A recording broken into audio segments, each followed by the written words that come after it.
Hello everyone, Assalamu alaikum. This is Sir Pasha back with more lectures on measurements and uncertainty. इस chapter का जो last discussion है अब उस पर आ जाते हैं, which is accuracy and precision. ठीक है भाई. अब एक्यूरेसी और प्रिसीजन को समझाने के लिए आपके सामने एक छोटी सी एग्जाम्पल रखते हैं, उसको जरा गौर से सुनिएगा, इंशाल्लाह अफाका होगा. एग्जाम्पल ये है कि भाई फॉर एग्जाम्पल मेरे पास कोई एक सिलेंडर है, उस सिलेंडर की जो ट्रू लेंथ है वो है लेट से 10 सेंटीमीटर्स. ठीक है ना, 10 सेंटीमीटर या 10.0 सेंटीमीटर लेट से उसकी ट्रू लेंथ है. और मैं रैंडमली दो स्टूडेंट्स पिक कर लेता हूँ. एक स्टूडेंट है मेरी जिसका नाम है दुआ, एक स्टूडेंट है उसका नाम है ईमान. ठीक है, तो दुआ की मेजरमेंट से भाई वो उस लेंथ की मल्टीपल रीडिंग्स निकालती हैं उस सिलेंडर के लेंथ की. उनके बाद एक रीडिंग आती है 5.5, 5.4, 5.5, 5.6, 5.4, 5.4. ठीक है भाई, ये वो रीडिंग से जो कि दुआ ने निकाली है. फिर एक स्टूडेंट है उसका नाम है ईमान. लेट्स से उन्होंने मेजरमेंट्स किया तो उनकी रीडिंग आई है 10.5, 9.5, 10.8, 9.2, 10.2 एंड 9.5. ठीक है भाई.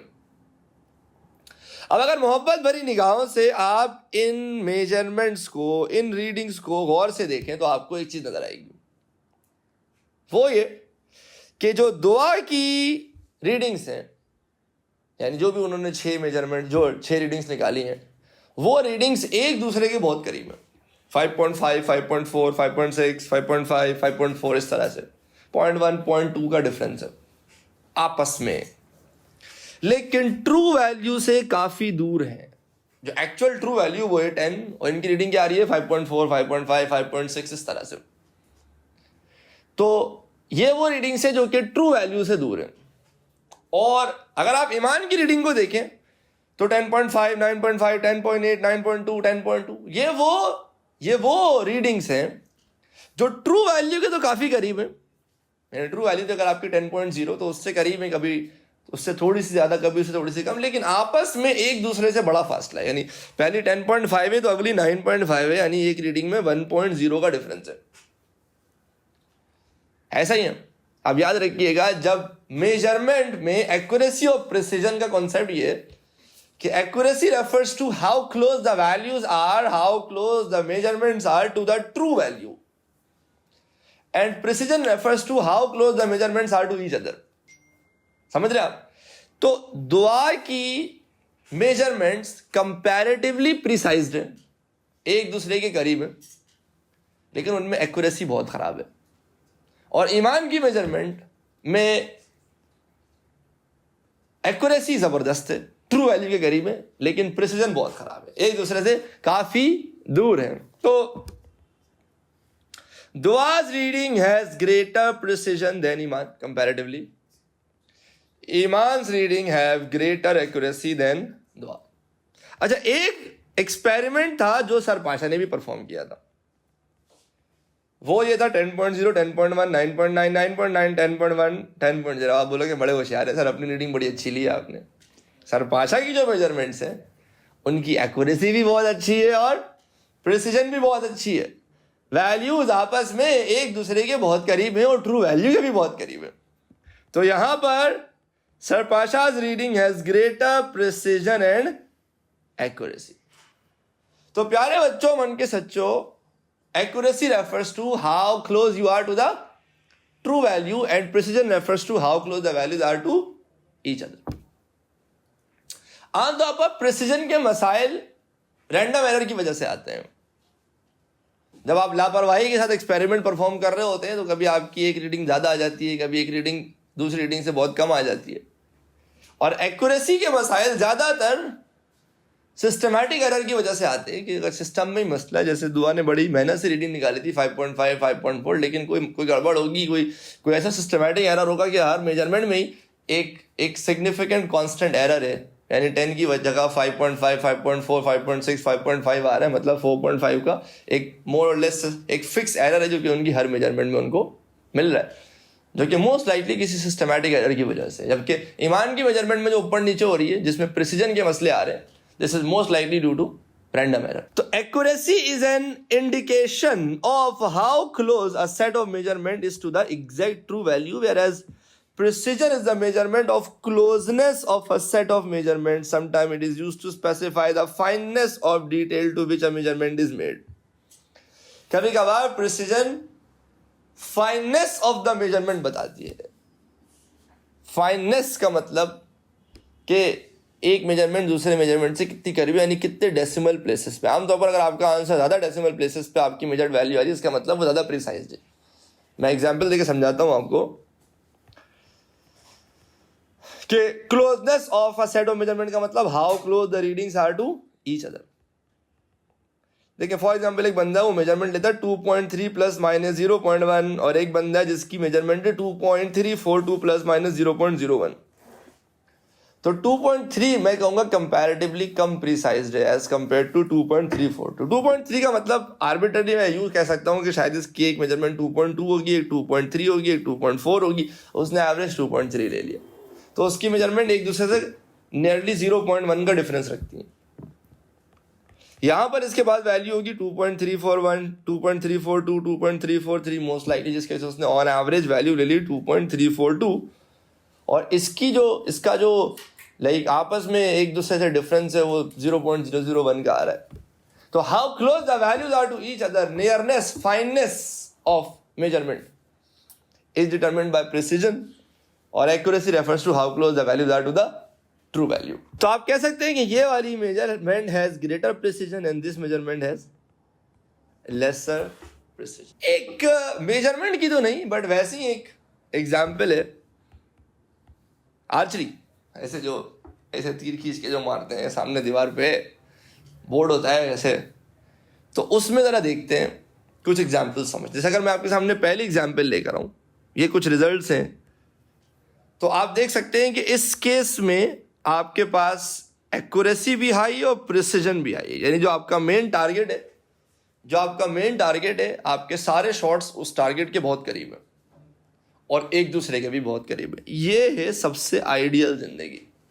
ये कहलाती है एक आइडियल एक्सपेरिमेंट, एक ऐसा एक्सपेरिमेंट जो हर एक्सपेरिमेंटर करना चाहता है, जिसमें सिस्टमैटिक एरर भी कम हो, रैंडम एरर भी कम हो, प्रिसीजन भी हाई हो और एक्यूरेसी भी हाई हो। लेकिन जिंदगी हमेशा एक सी नहीं होती। अगर आप इधर देखें तो इस केस में प्रिसीजन भी लो है और एक्यूरेसी भी लो है। प्रिसीजन का मतलब वैल्यूज, यानी आपके शॉट्स एक दूसरे से काफी दूर है, मतलब शॉट मारने वाला हीलिंग डूलिंग, कभी हाथ ऊपर जा रहा है, कभी नीचे जा रहा है, कभी इधर जा रहा है, कभी इधर जा रहा है, और एक्यूरेसी भी लो है, यानी शॉट्स से आप काफी दूर है। अगर आप यहां गौर से देखिए, कहता है सिस्टमैटिक एरर भी लार्ज है और रैंडम एरर भी लार्ज है। रैंडम एरर का मतलब वही रैंडमनेस, कभी इधर कभी उधर हो रहा है। सिस्टमैटिक एरर लार्ज का मतलब पता है क्या है? देखिए मोस्ट लाइकली हो सकता है कि ये जो शॉट्स बंदा खेल रहा है ना, इसको अपना टारगेट यहां नजर आ रहा है, समझ रहे आप? हो सकता है इसको यहां नजर आने की जगह शॉट यहां नजर आ रहा है, तभी देख रहे ना इसके सारे पॉइंट्स इस पॉइंट के अबाउट है, यानी हो सकता है फॉर सम रीजन शायद इसको टारगेट इस जगह की जगह थोड़ा ऊपर ही नजर आ रहा है।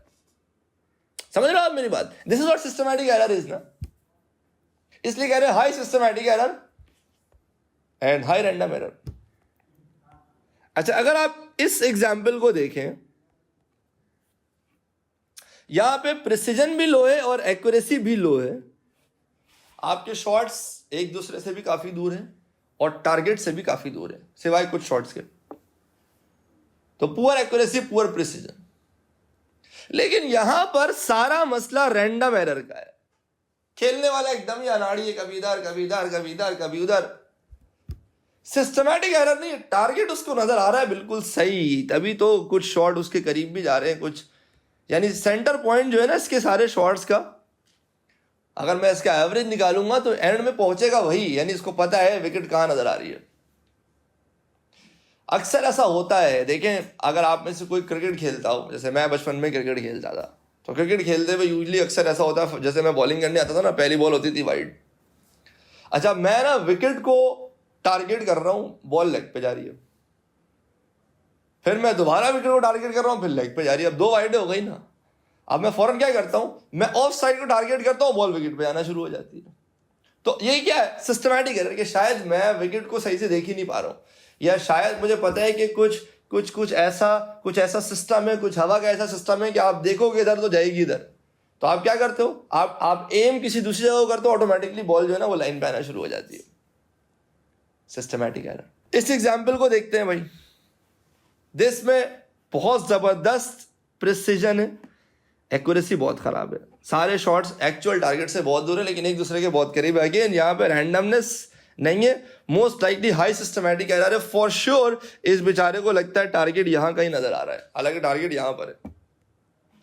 तो this example is a very good example to understand कि भाई किस तरह रैंडम एरर और सिस्टमैटिक एरर कॉन्ट्रीब्यूट करते हैं इन एक्यूरेसी एंड प्रिसिजन। अब इसको समझने के लिए कुछ एक दो छोटे मोटे एमसीक्यू भी कर लेते हैं ताकि हाथ क्या चैप्टर नहीं पड़ जाए। लेट्स से इस एमसीक्यू को अगर हम गौर से देखते हैं, कहता है a fix quantity x not is measured many times in an experiment that has an experimental uncertainty. A graph is plotted to show the number n of times that a particular value x is obtained. Which graph could be obtained if the measurement of x naught has a large systematic error but a small random error? भाई आपकी measurement में systematic error बहुत ज़्यादा है और random error बहुत कम है, तो इनमें से कौन सा बेस्ट ग्राफ है जो एक्सप्लेन करेगा? Whereas on y axis is the number of readings taken and on x axis is the value of x. कि एक पर्टिकुलर x की वैल्यू में कितनी रीडिंग्स आई हैं आपके पास। तो समझाने के लिए फॉर एग्जाम्पल n और x का मतलब लेट्स से x की वैल्यू है 1 2 3 4 5, सही है।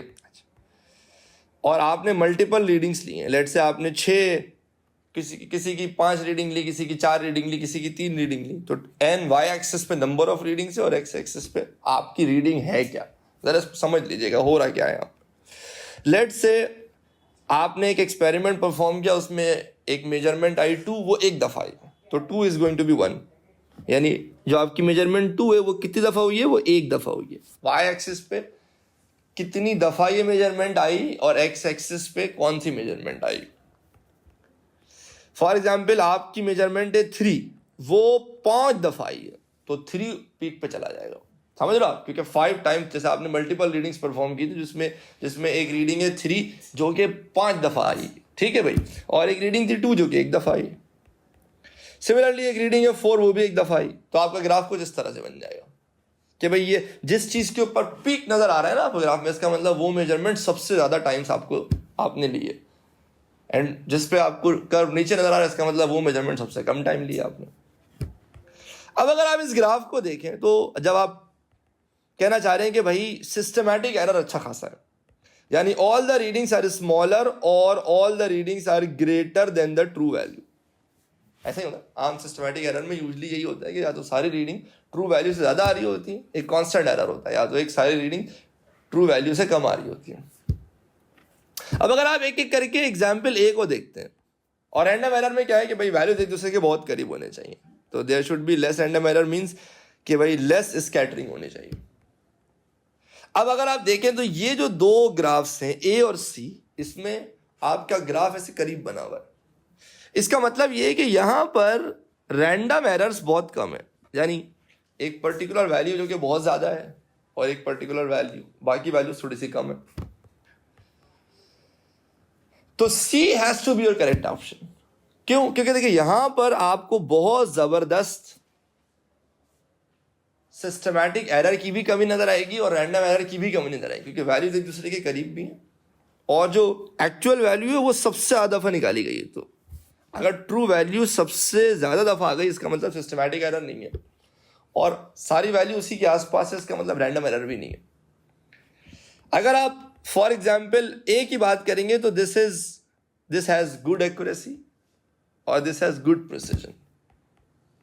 इसकी बात करेंगे एक्यूरेसी फारिग है क्योंकि आप ट्रू वैल्यू से दूर है, प्रिसिजन बहुत अच्छी है। तो अच्छी प्रिसिजन का मतलब क्या है? सारी वैल्यूज एक दूसरे के करीब करीब है, इसका मतलब रैंडम एरर कम है। सिस्टमैटिक एरर है क्योंकि सारी वैल्यू ट्रू वैल्यू से कम आ रही है। तो सिस्टमैटिक एरर है और रैंडम एरर नहीं है। बाकी इन दोनों में तो खैर डिस्ट्रीब्यूटेड इतनी ज़्यादा है वैल्यूज, इसका मतलब यहाँ पे रैंडम एरर काफ़ी ज़्यादा है। समझ रहे हो आप मेरी बात? अगर यहाँ पे देखें भाई 4 different students use a ruler to measure the length of a 15 centimeter pencil. Their measurements are recorded on 4 different charts. Which chart shows measurement at a precise but not accurate? Precise चाहिए लेकिन accurate नहीं चाहिए। Precise का मतलब value एक दूसरे के करीब होनी चाहिए लेकिन ट्रू वैल्यू से दूर होनी चाहिए। 15 सेंटीमीटर पेंसिल की लेंथ है, तो मेरे ख्याल से यहाँ पर आपका अच्छा खासा प्रिसीजन कॉम्प्रोमाइज़ हुआ है और एक्यूरेसी भी कॉम्प्रोमाइज़ हुई, क्योंकि वैल्यूज़ एक दूसरे से भी काफ़ी दूर हैं और एक्चुअल जो ट्रू वैल्यू है 15 उससे भी दूर है। यहाँ पर प्रिसीजन बहुत अच्छी है, वैल्यूज एक दूसरे के बहुत करीब है लेकिन ट्रू वैल्यू से दूर है। तो आई थिंक यही है वो फसाद की जड़ जिसकी हमें तलाश थी। सी में यहाँ पे देखेंगे, यहाँ पे थोड़ा सा प्रिसीजन भी डिस्टर्ब हुआ है। यहाँ पे प्रिसीजन अच्छी है लेकिन एक्यूरेसी भी अच्छी है क्योंकि आपकी सारी वैल्यूज 15 के करीब ही हैं। तो इसका मतलब D is not the correct option. In fact B should be the best possible option for this case. इस ग्राफ को देखते हैं। मैंने जरा चुन के 3-4 बदतमीजी उठा लिए, बाकी सारे बहुत सिंपल है पास्ट पेपर्स में, तो वो आप वैसे ही कर लेना। जरा इनको यहाँ पे डिस्कस कर लेते हैं। Variable X and Y related by the equation y equal P minus Q X. अभी जो इक्वेशन है ना y equal P minus Q एक्स, और आपने ग्राफ बनाया y और x का। एक काम करें, सबसे पहले तो उसको y equal M X plus C से कंपेयर कर देते हैं। तो p माइनस क्यू एक्स में ना माइनस क्यू एक्स पहले लिख देंगे और p पहले लिख देंगे, और फिर उसको y equal M X plus C से कंपेयर करेंगे तो हमें पता लग जाएगा कि हाँ भाई this is going to be a straight line, लेकिन जो मेरा ग्रेडियंट है ना वो नेगेटिव होना चाहिए। Gradient has to be minus Q, और जो आपका y इंटरसेप्ट है that should be equal to p। ये आपका y इंटरसेप्ट है, ये p के बराबर होना चाहिए। तो नेगेटिव ग्रेडियंट का मतलब स्ट्रेट लाइन है नेगेटिव ग्रेडियंट के साथ, और y एक्सिस पे जिस पॉइंट पे टच करेगी वो पॉइंट होना चाहिए p। कहता है the results contain a systematic error. Results में सिस्टमैटिक एरर है, यानी सारी वैल्यूज ट्रू वैल्यूज से ज्यादा है या कम है। तो which is the correct option? मेरे ख्याल से without any doubt A should be the correct option. पहली बात तो स्ट्रेट लाइन बनना चाहिए ना, तो आपका स्ट्रेट लाइन बना है इस केस में, लेकिन सारी वैल्यू यानी एक्चुअल ग्राफ आपका यूं होना चाहिए था। This is how your actual graph should look like, कि वो पी से गुजर रहा हो, लेकिन क्योंकि सिस्टमैटिक एरर था तो सारी वैल्यूज ट्रू वैल्यू से कम है। इसका मतलब A is the correct option, क्योंकि इसमें सिस्टमैटिक एरर है, सारी values by same amount true value से कम है। यहाँ पे रैंडमनेस है क्योंकि कुछ पॉइंट्स लाइन से ऊपर है, कुछ नीचे है, कुछ ऊपर है, कुछ नीचे। यहाँ पे रैंडम एरर अच्छा खासा है। ये तो खैर एकदम ही बेशर्मी हुई हुई है यहाँ तो, सिस्टमैटिक रैंडम सबके सत्यानाश हुआ हुआ है। तो ए इज द करेक्ट ऑप्शन। तो यहाँ तक थी हमारी डिस्कशन ऑन मेजरमेंट, जो हमने अच्छे खासे लेक्चर्स में कंप्लीट किया। कुछ नोट्स हैं जो कि आपको रिसोर्सेज में मिल जाएंगे, जिनको आपने गो थ्रू करना है और मेक श्योर करना है कि आप उन्हें अपनी लेक्चर बुक में ज़रूर कॉपी करें, और हमें अपना फीडबैक ज़रूर दीजिएगा कि आपकी अंडरस्टैंडिंग कैसे डेवलप हुई है इस चैप्टर को कंप्लीट करके। And good luck for your past papers. किसी भी किस्म की प्रॉब्लम हो तो don't hesitate in reaching us out. अपना ख्याल रखिएगा।